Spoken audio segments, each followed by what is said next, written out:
Sénégal, bonjour. Au menu de l'actualité de Tribune Quotidien, la sortie au vitriol. La sortie au vitriol de monsieur le ministre du budget. En tout cas, le journal du groupe des médias de retenir et faire retenir une histoire de Ngapatingololi, de Sabatanya Agmademba Voir, de Sabarou Porte et même de Warou Pitch. Bon, il passe encore, il passe encore à côté de la plaque. Révèle Tribune Quotidien avant d'indiquer monsieur le ministre des Finances et du budget se trompe, se trompe de Sénégal. Aux Sénégalaises et aux Sénégalais, retenons tout simplement et tout bonnement ce qu'il a lieu de retenir, d'après Tribune Quotidien, les taxes, un lourd fardeau, un lourd fardeau sur le dos des consommateurs. Bon, éviter de consommer, voire de gober, gober la dernière sortie de Sawai. Monsieur le ministre de l'économie et du budget, voilà ce que fait Tribune Quotidien ce matin. Le journal du groupe des médias, en tout cas, de souligner les familles essoufflées, éprouvent des difficultés, pour assurer les 3 repas normaux. Donc, ce qui paraît normal dans cette histoire, c'est de dire, d'après Tribune Quotidien, que Sawai, de Femenemeu, Astafourla, de Femenedal. Bon, restons avec Tribune Quotidien qui, au chapitre de la hausse annoncée du prix du pain, de nous renseigner que Ndeketeyo, Gorgorlou, encore, rouler dans la farine au nom de qui ou de quoi. Quoi qu'il en soit, les boulangers réclament Raki, Taf et Johnny. D'après Tribune Quotidien, une augmentation souquette de 50 francs CFA sur le prix du pain, donc du pain sur la planche. Voilà en tout cas ce qu'il faut retenir de ce cas aujourd'hui. Le gouvernement dirigé par Amadou Ba, que lui-même a qualifié de combat. D'où l'interrogation Kouroubaïfal et Boldebouride de Tribune Quotidien, à savoir où est passé le gouvernement de combat censé lutter contre la vie chère. Ainsi, à propos de la cherté, de la vie, les dirigeants sont aujourd'hui aux abonnés absents, occupés à chercher les voies et moyens de pérenniser leur règne. On est où là? C'est l'interrogation qui s'imposerait. L'autre journal qui semble révéler que ça ne sent pas bon. Alors là, pas du tout bon. Du tout bon. C'est l'Observateur, l'Obs, à la une du quotidien.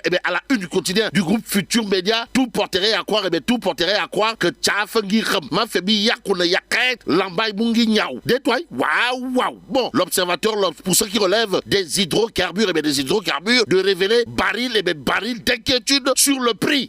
Bilay walay. Bon, le marché sénégalais face à la flambée des coûts du pétrole, informe le journal du groupe Futur Média, l'Observateur, l'Obs, de souligner l'entretien exclusif de Moustapha Ba, ministre des Finances, sur la vie chère, la crise de l'emploi et la subvention à l'énergie. Et c'est avec beaucoup d'énergie qu'il convenait de noter dans l'Observateur, l'Obs, les grandes annonces du ministre de l'économie et les nouvelles assurances de Sawai Pape Mademba Biteye, DG de la Sénélec, annonce à prendre saillement ou bâtiment, en tout cas, grand place, de révéler ce qu'il y a de révéler autour de la sortie chirurgicale, pour ne pas dire cardinale et même magistrale, de Pape Mademba Biteye en visite au chantier de West Africa Energy, WEA. En tout cas, les premiers mégawatts, disponibles en janvier 2024. Voilà ce qu'il y a de retenir, d'après Grand Place ce matin. Il convenait de souligner ce que dira Sawai, le DG de la Sénélec, Pape Mademba Biteye, qui s'est rendu hier au Cap des Biches, dans la plus grande centrale électrique, le plus important du parc de production de Sénélec et de la sous-région. En tout cas, pour Pape Mademba Biteye, c'est une centrale très très importante pour la demande de la satisfaction de Sénélec, mais également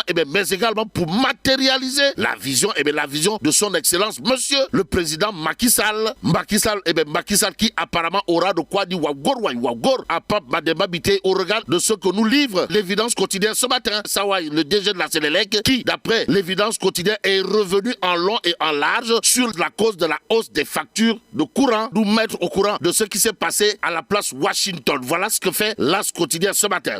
Le journal, en tout cas, de parler de sincérité, de la prochaine présidentielle, histoire de nous livrer que Sawai, le Dougoutiki, comprenez le nouveau ministre, Bess Poulou de l'Intérieur, Sidiki Kaba en l'occurrence, donne des gages. Que dire d'autre à ce sujet, sinon ce que nous livre Sud Quotidien ce matin. Le journal, en tout cas, d'informer avec Sidiki Kaba, Tcharan Fahe, en tout cas, organisation de la présidentielle de 2024, Sidiki Kaba, Diaïté Kaba, donne des gages. Informe Sud Quotidien ce matin, Tribune Quotidienne, de nous emmener au ministère de l'économie, du plan et de la coopération. Pourquoi faire? Pour nous dire que celle qui a fait un good job dans cette histoire, c'est la ministre sortante Oulimata Sarr. En tout cas, Oulimata Sarr dresse un bilan élogieux élogieux et passe les rênes à celui qui doit aujourd'hui la remplacer. Remplacement bizarre de chez bizarre au regard de ce que nous livre l'I quotidien. Le journal, en tout cas, de noter, ministère de l'économie, du plan et de la coopération, le bilan en chiffres de Oulimata Sarr. En tout cas, Oulimata Sarr, c'est quoi même? Eh bien, c'est 1933 milliards mobilisés. Aussi, 300 000 entreprises formelles attendues grâce à la stratégie nationale de développement du secteur privé à l'horizon 2035, renseigne l'I quotidien. Le journal d'ajouter, toujours au chapitre du bilan de Oulimata Sarr, que 3 millions d'emplois à l'horizon 2035, entre autres performances attendues en attendant le mandat quotidien. Le mandat quotidien, pour sa part, de barrer ça d'une interrogation, à savoir, en dépit d'un bilan élogieux au ministère de l'économie, Oulimata Sarr finalement débarqué pour carence politique politicienne. En tout cas, l'exclusif pour sa part d'indiquer passation de service au ministère de l'économie, du plan et de la coopération. Oulimata Sarr sert à Doudou Ka un portefeuille sur un plateau d'argent. Ainsi, à son remplaçant, comprenez Doudou Ka, il convenait de dire Bouldovde, au regard de ce que nous livre l'exclusif à propos des performances signées Oulimata Sarr au ministère de l'économie, du plan et de la coopération. En attendant le point actuel de revenir en long et en large sur le directeur de cabinet du président de la République, Bess Poulou, avant de titrer les dessous du retour en force et en puissance de Mactar Cissé. En tout cas, Mactar Cissé, c'est comme qui dirait un contrepoids. Un contrepoids à Amadou Ba. Voilà en tout cas ce que je cherche à savoir, histoire de faire savoir le point actuel. Le journal de souligner également quand le DG des impôts et domaines et celui de la douane étaient en concurrence. Bon, passons à Tribune quotidienne pour terminer. Le journal parle de récusation du juge Sabassi Faye avant de révéler l'État du Sénégal se désiste, tandis que Sonko, comprenez Pros ou la porte du Bourroc, reprend sa diète. Et là, mais la tidong de Tchei Allah. Bon, que Dieu préserve le Sénégal.